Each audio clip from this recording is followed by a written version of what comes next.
Esse pastor, ele disse assim, na sua igreja, né, ele falou assim, que palavra dura.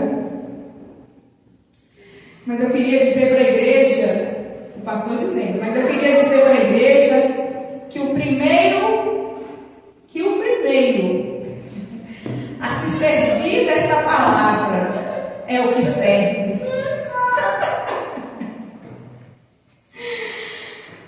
Então, meus amados, Deus, quando nós permitimos Deus, quando nós damos lugar a Deus, Deus vem e traz aquilo que precisa ser exposto para que possamos alinhar a nossa vida. Agora, é fácil? Não é, né? Não é fácil. Então, o amor é o sentido pleno do nosso encontro com Deus. É o amor. Mas, no meio do caminho, existem coisas que trazem controvérsias. Por quê?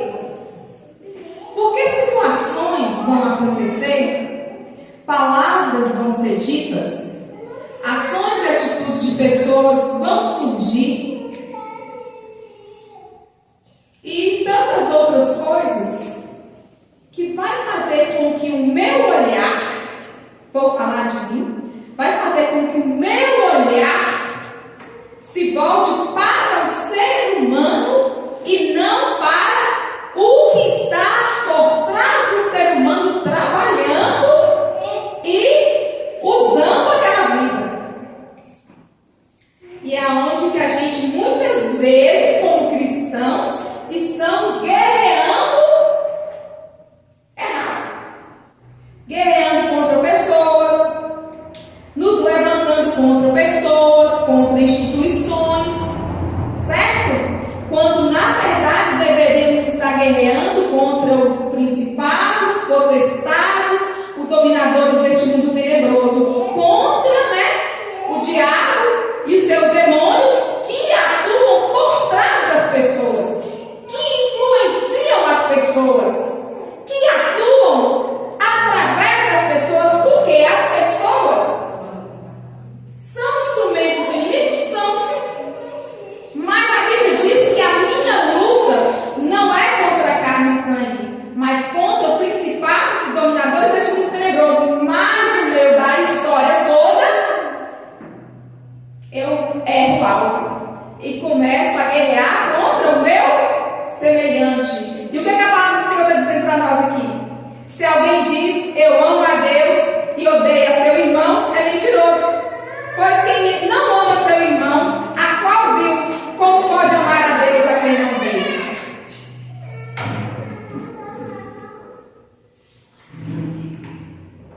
Difícil, né? E para que a gente entre na questão do perdão, eu queria falar de algumas coisas que marcaram a vida de todos nós.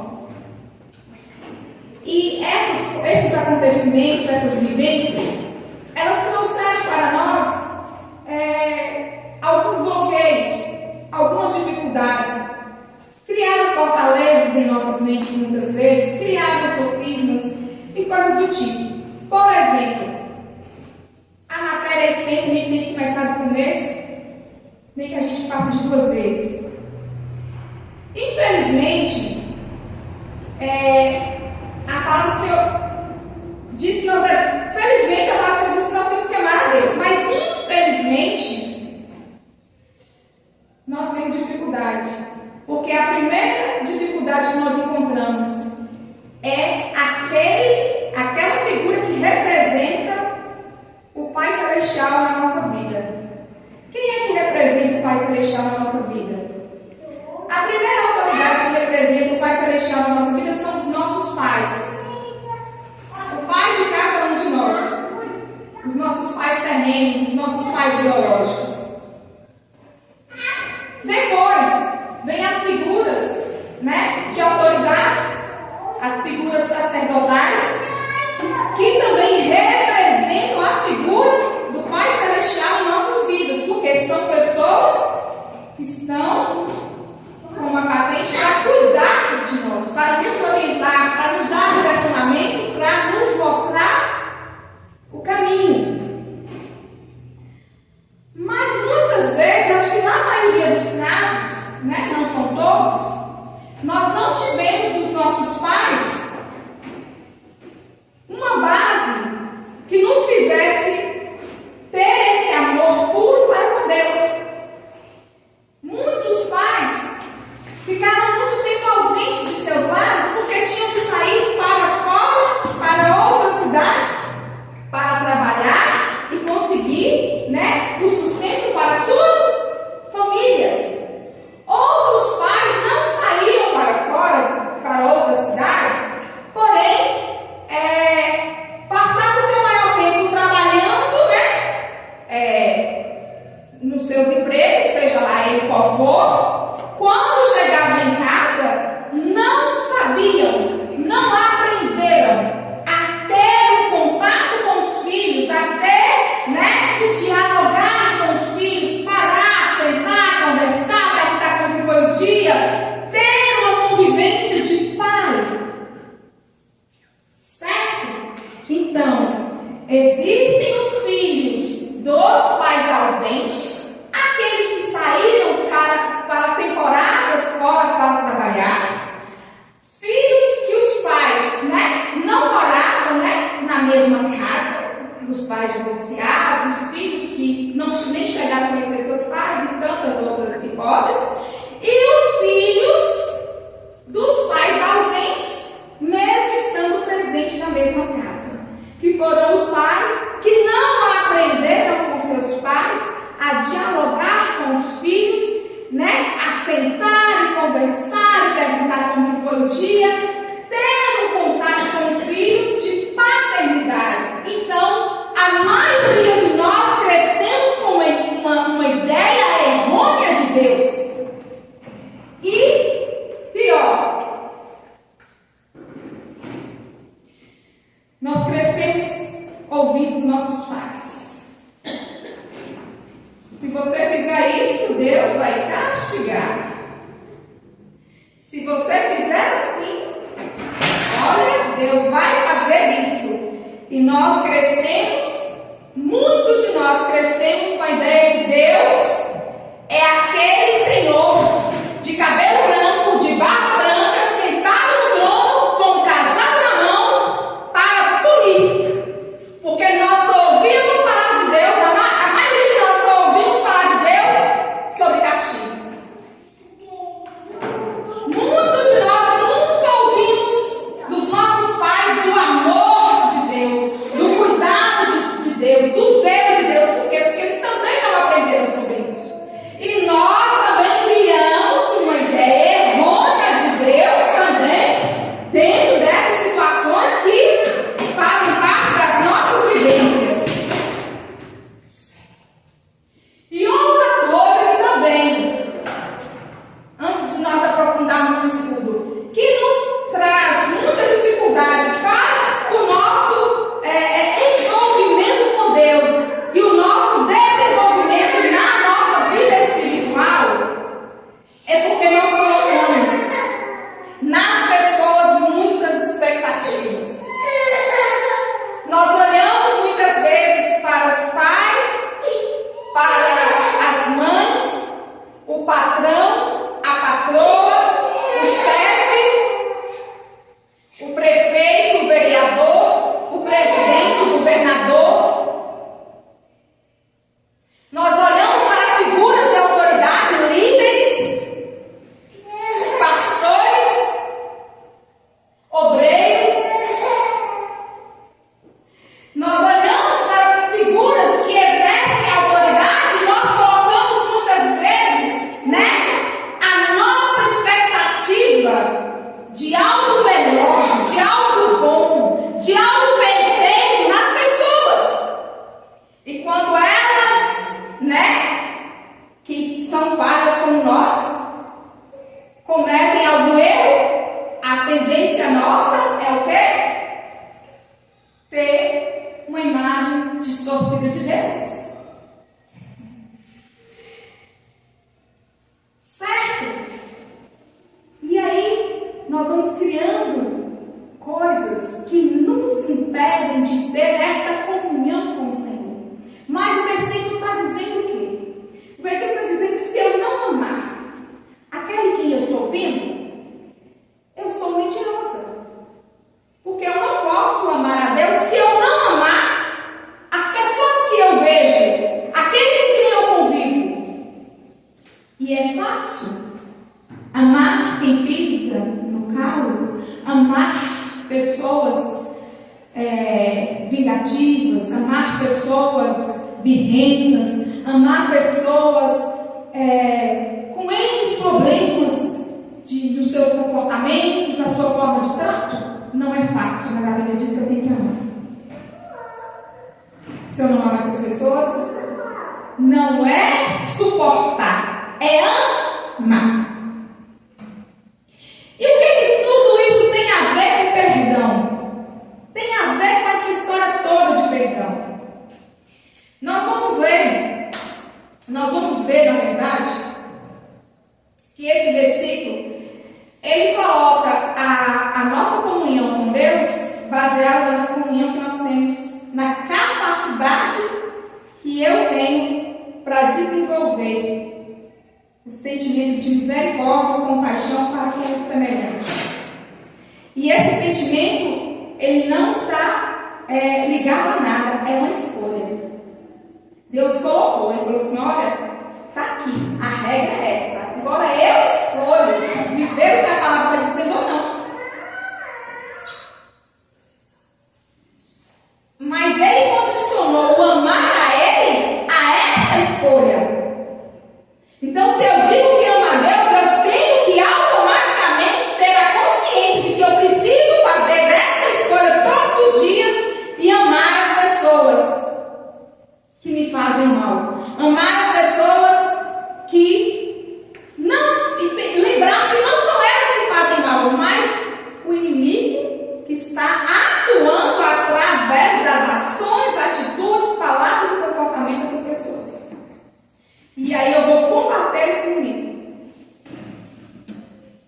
Então a maneira com a qual nós nos relacionamos com as pessoas, ou a forma com que as pessoas se relacionaram conosco ou se relacionam conosco hoje, não deve ser o fator determinante de como nós devemos nos relacionar com elas. Por quê? O fator determinante para que eu me relacione bem com as pessoas é a palavra de Deus que diz que eu tenho que amar as pessoas, que amar aquele que eu estou vendo, que amar o meu próximo, de amar a pessoa independente de qual seja as atitudes dela para comigo. Eu tenho que amar. A palavra do Senhor também nos orienta que nós precisamos deixar, não tem? Precisamos deixar de ser crianças. Tem isso na palavra do Senhor? Nós precisamos deixar de ser crianças e começarmos a amadurecer. Criança faz o quê? E olha para ser bem disso. Criança dá birra o tempo todo. Criança chama atenção o tempo todo quando ela é uma criança, com problemas emocionais. Quem não consegue amar o seu semelhante, amar o seu próximo, amar o seu irmão, é essa criança com problemas emocionais. Que está o tempo todo dando briga, que está o tempo todo reclamando, que está o tempo todo observando o que o outro está fazendo. Em vez de voltar os olhos para dentro de si e tentar identificar o que está errado em mim. E a gente vai aprendendo de uma maneira dura como que é viver em Cristo, para poder ensinar aqueles que não vão precisar viver dessa maneira dura para aprender. E agir como criança traz muitos malefícios para nós. Porque ninguém gosta de criança birrenta, irmãos. Criança que chora demais. Não digo gostar, fala uma questão de suportar, de tolerar ninguém. Criança que vive o tempo todo chorando. Criança que vive o tempo todo cantando cangu. Sabe? Criança que tem problemas. As pessoas têm dificuldade de lidar com elas quando elas crescem. Quando é criança, tudo bonitinho. Mas quando cresce da mesma forma, vai ter problema, porque vai ficando grande. Vai complicando tudo. E nós que já somos grandes? Tendo atitude de crianças, dando birras, dando chiliques. Eu estou falando nós que eu estou me colocando nessa condição aí. Eu estou aprendendo para ensinar. Eu estou vivendo na minha pele para poder ensinar. E Deus nos chama para termos uma vida de intimidade com Deus. E para ter essa vida de intimidade com Deus é necessário amar o meu próximo, o meu irmão, e é necessário praticar o perdão, que nós vamos chegar lá na frente. Não é agora. Porque se eu quero ser perdoado, eu tenho que perdoar. Agora as emoções feridas vai deixar? Não. Porque as emoções feridas das crianças feridas que estão aí dentro de nós, os meninos e meninas que estão dentro de nós crescemos e envelhecemos, mas a nossa alma é de criança. O nosso vigor interior é de criança. Nós temos o mesmo vigor como se nós não tivéssemos, a idade que temos. Não é assim? Ou os irmãos aqui que são mais velhos como eu, têm a alma velha, se sente velho lá dentro. Não, interiormente, nós nos sentimos meninos, nós nos sentimos meninas, nós temos vigor lá dentro. A nossa alma, ela tem vigor. Nós temos vigor lá dentro. Então a gente olha para o corpo aí e fala assim: meu Deus, meu tempo já passou, mas a alma está aí querendo mais, viver mais. Eu quero mais, Senhor, dá pouco. É assim. E esses meninos e meninas dentro de nós, com feridas, desde o ventre da mãe, o crescimento, a convivência com os pais que não souberam, trabalhar nessa questão da convivência, da comunhão, eles aprenderam que tinha que trabalhar, sustentar a família. Esse era o amor deles, que não era mentira, mas a outra parte ficou com déficit, com deficiência. Porque nós somos seres que necessitamos de comunhão, de diálogo. Sabe, nós precisamos desse movimentar, de reunião, de família reunida, de pessoas juntas, conversando, dialogando, tentando encontrar saídas. Mas nós crescemos assim? Não, nós não aprendemos isso. E dentro de nós existem meninos e meninas feridas, do menor ao maior, do mais novo ao mais velho. Nossa alma foi marcada. Nossa alma foi marcada por N situações. E são essas marcas que fazem com que hoje eu tenha reações contrárias àquilo que a palavra me ordena, que é amar o meu próximo. E eu estou colocando eu porque eu estou falando de mim.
surgir aí?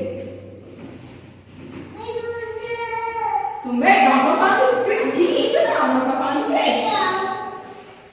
Hã? Quais são os sentimentos que começam a surgir em nós quando nós começamos a reparar os riscos no olho do outro, não enxergamos atrás do que está no nosso? Alguém quer falar? Então eu vou falar sozinha.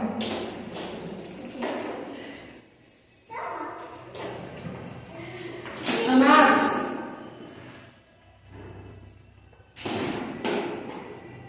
por causa das vivências que nós tivemos, das situações dolorosas, da criação, que nós tivemos, dos problemas que nós tivemos no ventre da nossa mãe,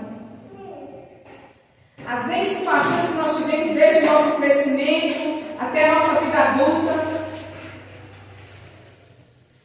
essas marcas, as dores maiores, se tornaram como raízes em nós. E elas estão aí. Aí quando surge uma situação, certo? Eu vou lá e resolvo como? Superficialmente. Eu vou lá e corto a erva daninha, mas a raiz dela está lá. Toda vez que surgir uma dificuldade na mesma área, a raiz vai fazer nascer a árvore de novo, a erva daninha de novo, porque a raiz está lá. Eu não arranquei pela raiz. E essas raízes de iniquidade, e essas raízes das ervas daninhas, elas trazem sentimentos.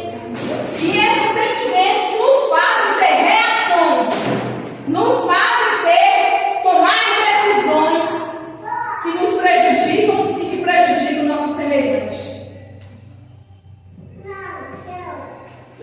E é por isso que nós precisamos deixar Deus nos tornar pessoas maduras. É por isso que nós precisamos não somente cortar a erva daninha por cima, mas tentar encontrar a raiz. Por que eu reagi? Por que veio esse sentimento? O que causou esse sentimento? E começar a procurar onde está a raiz. Quando eu tive esse sentimento, quando ele brotou em mim, esse mal brotou em mim, o que aconteceu? Para acionar esse gatilho, começarmos a fazer uma pesquisa individual nossa, do nosso interior, e começar a desejar arrancar essas ervas daninhas, que é na presença de Deus, na palavra de Deus, na obediência à palavra de Deus, que a gente vai vencer. Não é só saber que tem a raiz, é querer arrancar a raiz, é escolher obedecer, é chorar. Tem uma apóstola que ela fala que arrependimento verdadeiro não é você ir lá com essa boca seca ou seca e falar assim: Senhor, me perdoa. Ela diz que arrependimento verdadeiro é aquele que você vai lá com meleca e chega diante de Deus todo melecado, pega uma meleca, chora, e diz que é arrependimento verdade. Mas muitas vezes nós estamos arrancando a erva pelo caule, e a raiz está ficando, porque a gente vai lá todo sequinho, bonitinho, né? Oh Senhor, eu pequei, me perdoa. E onde é que ficou o arrependimento? Aonde que está o arrependimento? O arrependimento que não me deixa pecar mais, que não me deixa voltar atrás mais, o arrependimento que faz mudança de caráter, mudança de vida. Arrependimento é mudança. Então, precisamos identificar por que eu não consigo amar o meu irmão. Precisamos identificar as raízes. Por que eu tenho dificuldade de conviver com esse irmão, com essa irmã? Identificar as raízes que me atrapalham de ter uma comunhão com as pessoas com quem eu convivo, porque eu vejo que eu estou convivendo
dele. E ele falou: paga o que você deve. Eu não tenho. E começou a chorar: eu não posso pagar. Aí ele ordena que venda ele, venda a família dele para que seja paga a conta dele. Você lembra dessa parábola? E aí o que acontece? Ele chora, pede misericórdia e clemência nas minhas palavras, né, gente? E aí o que acontece? Aquele senhor perdoa a dívida dele, que era muito grande. Mas quando ele saiu da presença do Senhor, que tinha perdoado a dívida dele, que era muito grande, o que ele fez? É a nossa história. Tá pensando? Essa gente está contando a minha história, a sua história, todos os dias na vida. E a gente acha que Jesus está contando a história, né? Lá dos tempos antigos, e Jesus está contando a minha e a sua história todos os dias. E quando aquele homem sai da presença do Senhor e ele chega e encontra alguém que estava devendo ele uma quantia bem menor, ele não teve misericórdia. E nós somos assim o dia, o tempo todo. Nós somos assim. A nossa natureza quer cobrar das pessoas uma conta bem menor do que a que nos foi perdoada. Nós somos como aquele homem que foi perdoado, que teve uma dívida enorme perdoada, e ele sai da presença daquele Senhor e ele vai. Então o que acontece? Encontra o devedor dele e ele faz: não tem misericórdia. Essa é a minha e a sua história. Jesus não estava contando a história de ninguém lá de longe, não. É a minha e a sua história. Por quê? Porque nós negamos perdão para as pessoas. Porque o tempo todo nós estamos negando perdoar as pessoas por coisas menores do que as que Deus perdoou, nossa. Porque o Senhor que nos perdoou é um Deus eterno. E o que Ele nos perdoou e o que Ele fez por nós, enviando o seu Filho para nos dar a oportunidade de morar no céu, é um sacrifício muito grande. Mas nós não queremos fazer um sacrifício pequeno para perdoar o nosso semelhante. Porque a nossa carne sangra, buscando justiça própria, buscando pegar as pessoas e prendê-las, colocando as pessoas em cativeiro, e pegando as pessoas, amarrando as pessoas, e pedindo que as pessoas espiritualmente tenham vida e vida em abundância. E essa história não é de antigamente, é a minha e a sua história, porque nós somos assim. Quando nós não vigiamos, quando nós deixamos Satanás operar através da nossa vida, quando nós ficamos brincando e demorando a liberar perdão para as pessoas. Mas o que aconteceu com aquele homem? Ele foi denunciado e ele foi preso. E a ordem era que ele fosse castigado até pagar o último centavo com verdugos. E não é diferente conosco. Por que nós não rompemos a nossa vida espiritual? Por que nós não crescemos espiritualmente?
E Deus